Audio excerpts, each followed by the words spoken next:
ভাবছেন তো এই শাড়ি গয়না সব কেন দেখাচ্ছি? ঠিকই ভাবছেন। আসলে ওই আমার নিচে আর এক বৌদি আছে না, যে কিছুদিন আগে যার ছেলের বিয়ে হলো, আপনাদের সঙ্গে তো শেয়ার করেছি। তাদের বসিরহাটের ধান্যকুড়িয়ায় দেশের বাড়ি। ওখানে রিসেপশন আছে। আর যে বৌদিকে আপনারা চেনেন আমার নিচে থাকে, সেই দাদা, বৌদি, তার ছেলে, আমি, আমার হাসব্যান্ড, আমরা সবাই মিলে ওখানে যাব।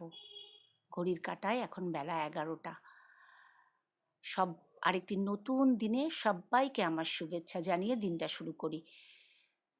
তো যেতে ঘন্টা ২ লাগবে।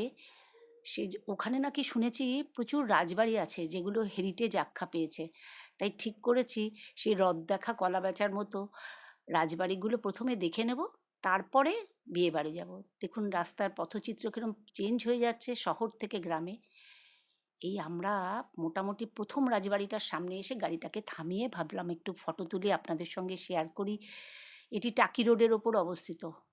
প্রচুর পুরনো, জুম করে দেখানোর চেষ্টা করছি, দেখুন গাছপালা হয়ে গেছে, কিন্তু দেখে যেটা সবচেয়ে খারাপ লাগছে, এগুলো বলে হেরিটেজ আখ্যা পেয়েছে, অথচ তার কোনো মেনটেনেন্স নেই।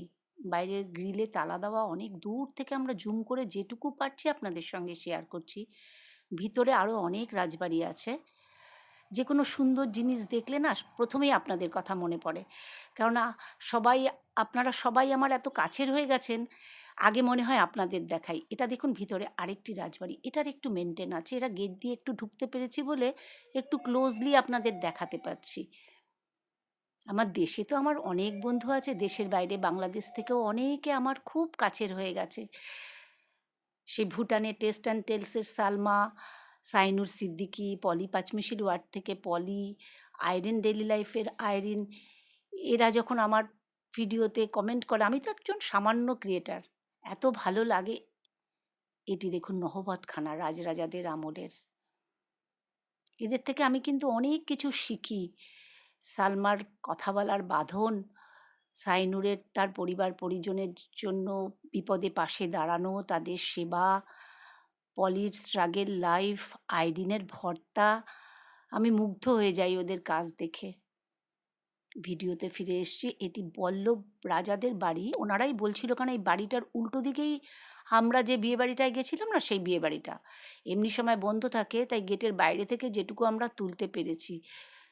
দুর্গাপুজোর সময় প্রতিবেশীরা বলল দুর্গাপুজোর সময় নাকি খুলে দেয়, তখন সাধারণ লোকের জন্য ভিতরে প্রবেশের অনুমতি থাকে। দেখুন সামনে কিভাবে জামা কাপড় মেলে রেখেছে, এত সুন্দর একটা বিল্ডিং। এগুলো মেনটেন করলে ওয়ান ডে ট্যুর হিসাবে পর্যটন কেন্দ্র হয়ে যেতে পারে।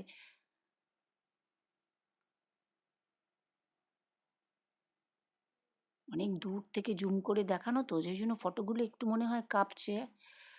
আপনারা একটু কষ্ট করে দেখে নেবেন, কারণ অনেক উঁচুতে কিন্তু বিল্ডিংয়ের ওপরের যে মূর্তিগুলো আপনারা দেখতে পাচ্ছেন। যতটা সম্ভব চেষ্টা করছি ক্লোজ আপ করে আপনাদের দেখাতে। এই দূরে যে নহবতখানাটা দেখছেন, দূর থেকে ফটোতে ভাল লাগছে, সামনাসামনি খুবই বিচ্ছিরি অবস্থা। এতক্ষণ ধরে আমরা যারা আমার পাশে আছেন তাদেরকে অসংখ্য ধন্যবাদ। এটি দেখুন রাসমঞ্চ বা মন্দির যাই বলুন, চারিপাশে খোলা অনেকটা জায়গা। বেশ প্রাণ ভরে কিছুটা শ্বাস নিয়েছি, যেটা কলকাতায় পারি না।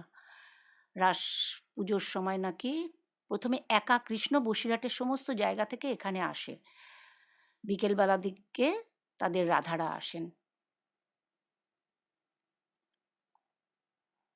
ভিডিওটি যদি ভালো লাগে কোথাও, তাহলে একটি কমেন্ট করবেন আর একটি লাইক দিয়ে দেবেন। আমরা যারা ইউটিউবে ক্রিয়েটার, আমরা সবাই জানি আমাদের সবার একটা লাইক আমাদের কাছে কত গুরুত্বপূর্ণ। দেখুন এইটা একটি মানে পুকুর, মানে রাজাদের মহিলারা নাকি এখানে স্নান করতেন, ওই প্রতিবেশীদের থেকে গল্প শুনছিলাম। এখন বাঁধিয়ে দিয়েছে, মোটামুটি বিকেলবেলা যারা বয়স্ক মানুষ বা এমনি এসে বসেন। আগে এটা পুরোটাই আবরণের মধ্যে ছিল।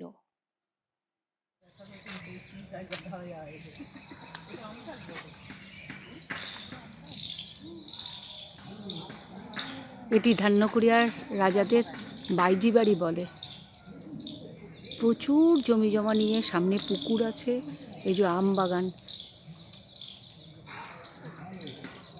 অথচ এটার মেনটেনেন্সের বড় অভাব। দেখুন এগুলো হেরিটেজ বিল্ডিং, কি অবস্থায় দাঁড়িয়ে আছে। যে গাছটা দেখছেন একটা খেজুর গাছের সঙ্গে এই আরেকটি গাছ কি জানি না, সেই বলে না এক আত্মা হয়ে গেছে, পরজীবী আর কি। দেখুন কি সুন্দর, তাই একটু ভিডিও করলাম। এই সন্ধে হয়ে গেছে। ওদের বাড়ি দেখা করে এই বিয়েবাড়িতে চলে এসেছি। বেশিক্ষণ দেরি করব না, আমার শরীরটা ভালো না। অনেকক্ষণ এসছি, সেই বাড়ি থেকে বেলা 12:30টায় রওনা দিয়েছি। এই যে নতুন বর-কনে যাদের উদ্দেশ্যে আসা, তো ওই সারাটা দিন খুব ভালো কাটলো। এই যে দেখুন বর-কনের ফটো সেশন হচ্ছে। ওরা তো লজ্জা পাচ্ছে, কিন্তু যিনি ফটোগ্রাফার তিনি নিজেকে ভালো ডিরেক্টর দাবি করছেন বোধহয়। তাই এত উৎপাত করছে ছেলেমেয়েগুলোর সঙ্গে। ফিরে আসছি বাড়িতে।